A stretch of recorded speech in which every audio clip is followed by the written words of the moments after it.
Inirereklamo ang isang pribadong ospital sa Quezon City dahil sa sinapit ng isang batang pasyente roon. Nalaptos kasi ang balat ng bata matapos mabanlian ng mainit na tubig na inilagay sa surgical glove. Narito ang unang balita ni Rafi Tima. Na-confine sa isang pribadong ospital sa Quezon City nitong Enero ang isang batang 9 na taong gulang. Iha-hot compress daw sana siya ng isang nursing aide dahil masakit ang tiyan. Pero ang pinaglagyan ng mainit na tubig, surgical glove. Sabi ko, safe ba yan? Sabi naman niya is, Mom, tried and tested na po ito. Yun ang sabi niya. Ito po talaga yung gamit namin. Nang biglang sumigaw ang bata, yun pala, sumabog na ang surgical glove at tumapon sa bata ang mainit na tubig. Instead, tanggalin niya muna yung mga damit, yung pajama. Hindi, niyakap niya ang anak ko at sinabi niya pa, sorry mom, sorry baby, sorry mom, sorry baby. Lapnos ang balat ng tiyan, hita, singit at maselang bahagi ng bata ay kinasasama ng loob ng pamilya.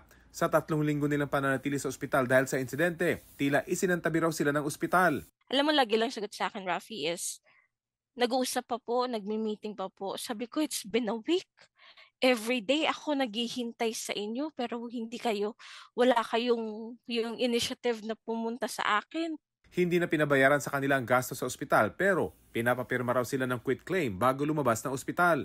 Wala daw kaming habol, anything, sa kanila paglabas namin. Hindi niyo po pinirmahan? Hindi ako pumirma.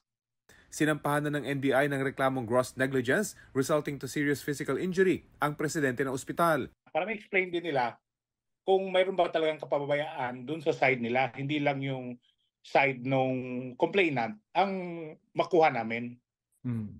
Pero despite na binigyan namin sila ng chance, ayaw pa rin nila mag-cooperate. Sinubukan namin kunan ng pahayag ang mga kawani ng ospital pero ayon sa isang nakausap namin sa telepono, hindi raw muna sila makapagbibigay ng pahayag. Ang ina ng biktima, desididong panagutin ng ospital, lalo pat posibleng magkaroon daw ng pangmatagalang epekto ang insidente sa kanyang anak at para hindi na ito maulit sa iba. Ito ang unang balita. Rafi Tima para sa GMA Integrated News. Kapuso, para laging una ka sa mga balita, bisitahin at mag-subscribe sa GMA Integrated News sa YouTube. Sa mga kapuso abroad, samahan nyo kami sa GMA Pinoy TV at sa www.gmanews.tv.